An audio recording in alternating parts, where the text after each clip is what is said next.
Assalamualaikum warahmatullahi wabarakatuh kepada semua penonton channel Studio and Exploration dalam rancangan Jejak Alam Mistik.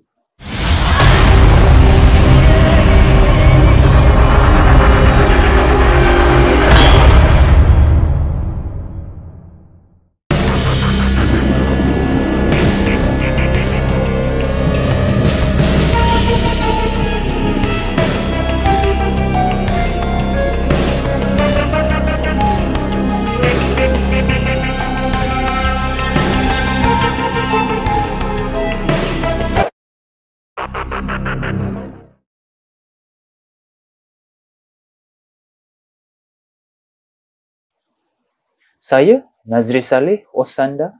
Hari ini saya akan bawakan kepada anda kisah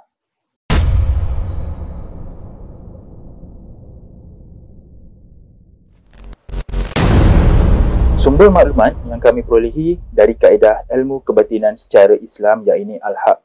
Jika anda tidak suka dari sumber tersebut, sila berhenti menonton video dari channel ini.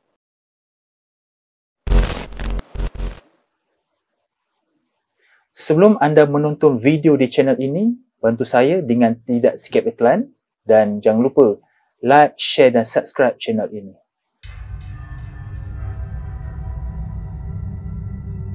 Impian memiliki rumah sememangnya satu keperluan yang sangat diidamkan oleh semua pasangan pengantin baru. Namun, menyewa rumah adalah langkah pertama untuk pasangan memulakan hidup baru sebagai suami isteri. Pengalaman ini diceritakan oleh pasangan pengantin baru yang menyewa sebuah rumah bertingkat apartmen di Johor Bahru. Mereka menyewa apartmen tersebut dengan seorang pemilik berbangsa Melayu. Lokasi rumah tersebut dekat dengan bandar, jadi mudah untuk mereka berulang-alik ke tempat kerja. Pada permulaan, mereka tinggal di situ sangat menyeronokkan dan mendamaikan. Sehinggalah selepas beberapa bulan berikut, mereka alami sesuatu perkara yang pelik. Perkara yang mereka alami adalah mereka kerap mendengar bunyi orang berlari-lari. Mendengar bunyi berlari tersebut seperti kanak-kanak yang berlari. Andaian mereka mungkin yang berlari itu anak jiran yang tinggal di atas rumah mereka agaknya. Seperti yang kita tahu, kanak-kanak memang suka bermain dan berlari-lari. Selain bunyi kanak-kanak berlari, mereka juga mendengar bunyi guli yang banyak jatuh ke lantai. Seperti biasa, mereka mengandaikan anak jiran yang tinggal di atas yang bermain guli. Ada juga mereka mendengar perabot yang dialihkan dan digerakkan, selain mendengar bunyi barang jatuh ke lantai. Bunyi-bunyi itu sangat mengganggu hari-hari yang mereka lalui. Walaupun begitu, mereka terpaksa bersabar dengan situasi tersebut. Kadang-kadang ada rasa marah dan menyampah, tetapi mereka anggap perkara itu lumrah dalam kehidupan berjiran. Sabar jelah. Semua bunyi itu sangat jelas didengari apabila ianya berlaku. Namun yang peliknya, bunyi itu banyak kedengaran ketika mereka berada di dalam bilik sahaja.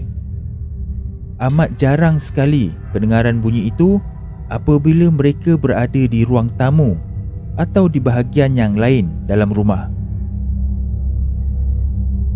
Itu yang menjadi rasa pelik kepada mereka, tetapi mereka abaikan. Sehinggalah beberapa bulan seterusnya, mereka berkesempatan berbual-bual dengan jiran sebelah rumah mereka. Maklumlah, kerja di bandar amat jarang jumpa jiran sebelah rumah kerana masing-masing sibuk bekerja. Ketika berbual dengan jiran, mereka mula buka cerita tentang bunyi anak jiran atas berlari, bunyi guli, perabot digerakkan dan sebagainya. Setiap hari, terutama waktu petang dan malam. Apabila mereka cerita tentang hal tersebut, jiran terkejut. Kata mereka, setakat yang dia tahu, tiada lagi jiran di atas rumah mereka. Rumah di atas tu telah lama ditinggalkan kosong dan pemilik rumah itu sudah lama tidak datang menjenguk rumahnya. Apabila jiran mereka menjelaskan perkara sebenar, baru mereka sedar bahawa bunyi yang mereka dengar sebelum ini adalah bukan bunyi yang datang dari perbuatan manusia, tetapi siapa? Untuk sedapkan hati mereka, satu hari mereka telah naik ke atas untuk melihat sendiri rumah di atas yang dikatakan ditinggalkan kosong itu. Selangkah mereka naik ke atas menggunakan tangga, mereka mula rasa meremang. Dan bila tiba di tingkat atas, memang suasananya agak gelap dan suram. Ini menambahkan lagi rasa seram. Mereka memang melihat rumah tersebut berkunci dan nampak terbiar lama. Tanpa menunggu lama, mereka terus bergerak balik ke rumahnya di tingkat bawah. Sejak dari itu, bunyi itu semakin kerap mereka dengar dan kadang-kala rasa seram menyelubungi tidur malam mereka. Mereka sentiasa rasa seperti diperhatikan apabila mereka masuk ke bilik dan pada waktu tidur. Disebabkan situasi tersebut mengundang rasa ketakutan, mereka merancang untuk berpindah ke rumah lain yang lebih selamat dari sebarang gangguan. Selepas mereka berpindah ke rumah lain, mereka tidak pernah kembali lagi ke rumah sewa tersebut. Apakah sebenarnya yang berlaku? Gangguan apakah itu?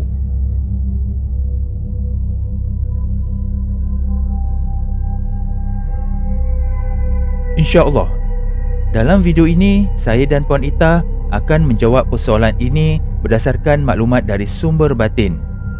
Apa yang akan saya sampaikan ini terpulang kepada anda sama ada ingin percaya ataupun tidak.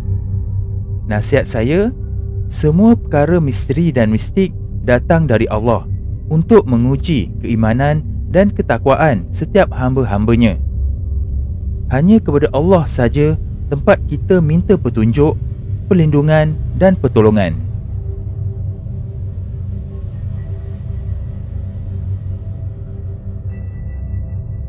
Gangguan bunyi di siling rumah jenis bertingkat seperti rumah flat, apartmen, rumah pangsa dan sebagainya boleh dianggap itu perkara biasa berlaku pada rumah-rumah yang jenis ini. Yang menjadi masalah apabila ada rumah pada tingkat tertentu ditinggalkan kosong dalam tempoh yang lama. Itu mengundang kehadiran makhluk halus seperti jin yang suka tinggal tempat yang sunyi dan ditinggalkan.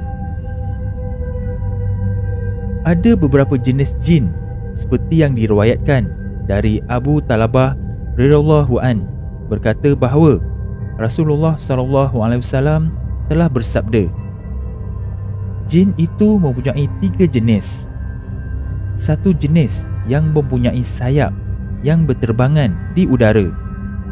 Satu jenis yang berupa ular dan anjing. Dan satu jenis yang berpindah randa. Berdasarkan hadis tersebut, dipercayai jin yang menghuni rumah kosong itu adalah dari jenis jin yang berpindah randa. Boleh jadi juga dari jenis jin yang bersayap kerana mereka suka tinggal di tempat yang tinggi. Bunyi tapak kaki berlari itu sudah tentu bunyi anak-anak jin yang suka menyakat manusia pada waktu tertentu. Kadang-kadang bunyi itu tidak tentu masa. Boleh juga didengari pada waktu pagi atau tengah hari. Bunyi guli pula sebenarnya bukanlah bunyi guli. sebenarnya itulah bunyi sendi-sendi jin atau hantu jenis jerangkung. Jin jerangkung ini berbentuk fizikalnya kurus seperti ranting kayu, dan mereka mempunyai sendi-sendi di mana bila mereka berjalan atau berlari di atas lantai bersimen akan bunyi seakan-akan guli. Bunyi perabot bergerak dan barang jatuh, itulah bunyi barang-barang dan perabot jin bagi jenis jin yang berpindah randah. Mereka juga seperti manusia.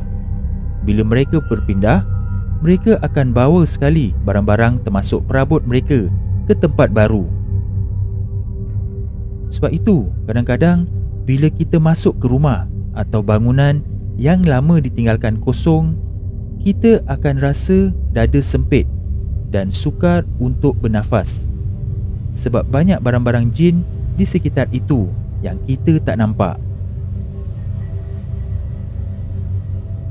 Begitulah penjelasan berkenaan perkara tersebut untuk pemahaman kepada anda semua. Cuma satu je saya nak bagi tahu kepada anda. Sebenarnya, bunyi itu bukan datang dari tingkat atas rumah tersebut, tetapi sebenarnya bunyi itu datang dari bilik itu sendiri. Jadi sebenarnya bilik mereka lah yang berpenunggu.